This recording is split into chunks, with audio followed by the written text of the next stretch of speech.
गुमला के बसिया के ओम प्रकाश साहू हमारे साथ हैं। प्रधानमंत्री नरेंद्र मोदी ने मन की बात में इनका जिक्र किया है। उस इलाके में ये नीली क्रांति के पर्याय बने हैं। अगर प्रधानमंत्री जी नाम लिए हैं तो कितना हौसला बढ़ता है और किस तरीके की उम्मीद जगी है?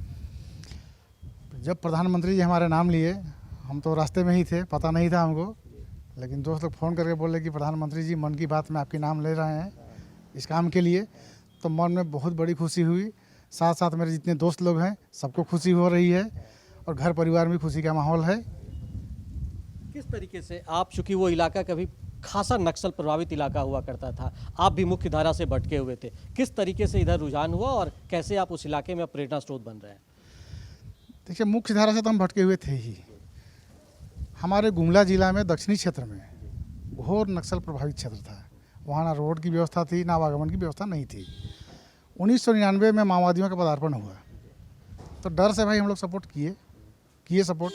उसके बाद अन्य नक्सली भी आए, जिसमें खास तौर पर PLFI रहा, उसका भी सहयोग किए शुरू में। लेकिन देखे कि भाई ये लोग समाज के लिए घून है, घून जानते हैं ना, कि लकड़ी को अंदर से खा जाता है। तो इसी तरह होते मेरा 2007-8 में मेरा ऊपर एक केस हो गया 17C एक्ट के तहत। उस समय थे उपेंद्र बाबू SP थे और कन्हैया उपाध्याय जी, ये थे इंस्पेक्टर साहब हमारे। बोले पप्पू इस लाइन को छोड़ दो और हम लोग का सहयोग करो, क्योंकि ये लोग समाज को बर्बाद कर देगा, आने वाला नस्ल को, आने वाली पीढ़ी को बर्बाद कर देंगे। तो उसी दिन से मैंने ठान लिया कि अब नक्सलियों के खिलाफ लड़ना है, और उसी दिन से लड़ाई शुरू की हम लोग। बसिया, पालकोट, कामडारा, भरनो, चारों थाना के आदमी जुट के संगठन बनाए, नक्सलियों से लड़ाई लड़े।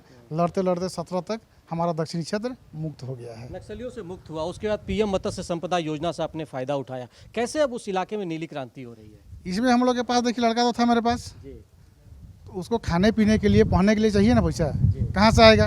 किसी से लेना तो है नहीं। तो 2014 में ही हम लोग मछली पालन शुरू कर दिए अपने से। तो इसी दरमियान हमारे एक दोस्त हैं ज्योति लकड़ा जी, ईश्वर गोप जी, यही लोग हैं सो बुद्धि दिए कि भाई ऐसे करो तब ऐसे होगा, और उन लोग भी जुड़े हुए हैं, उनके साथ हम भी जुड़े हुए हैं। अब मछली पालन कर रहे हैं, बढ़िया कमाई कर रहा है, बाल बच्चा भी ठीक से है, पढ़ाई लिखाई भी कर रहा है और शांतिपूर्वक ज़िंदगी जी रहे हैं। तो जो प्रधानमंत्री की ये योजना है PM मत्स्य संपदा योजना, कितना फ़ायदा मिला आपको? इससे बहुत फ़ायदा मिला है। फ़ायदा शांति भी हुआ, घर परिवार खुशहाल है, 2 पैसा कमा रहे हैं हम लोग, इससे बड़ा और क्या हो सकता है? तो अब लगता है कि प्रधानमंत्री जी ने जब जिक्र किया तो और आपका हौसला बढ़ा है, इस काम को और आगे बढ़ाएंगे इलाके में? इसको और आगे बढ़ाएंगे। हमारे क्षेत्र में बहुत ऐसे किसान हैं जिनके पास ज़मीन है, लेकिन सिर्फ खेती के लिए है। 3 महीना खेती कीजिए, साल भर बैठ के खाइए, उससे नहीं होगा। इसीलिए प्रधानमंत्री संपदा योजना, मत्स्य संपदा योजना से मेरा सोच है कि प्रत्येक किसान को एक तालाब कर दिया जाए, जिससे सारे का जीवन खुशहाल रहे, अपना पैर पर खड़ा रहे।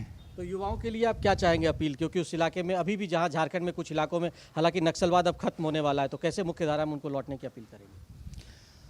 मेरा देखिए, जितने भी नक्सली भाई हैं या जो नक्सलवाद से जुड़ चुके हैं, उनसे हाथ जोड़कर अपील है कि भाई ये बर्बादी की लक्षण है, अपने समाज को, अपने परिवार को तबाह करने की लक्षण है। आप लोग मुख्य धारा से जुड़िए, प्रधानमंत्री का योजना से जुड़िए और काम कीजिए और खुशहाल रहिए।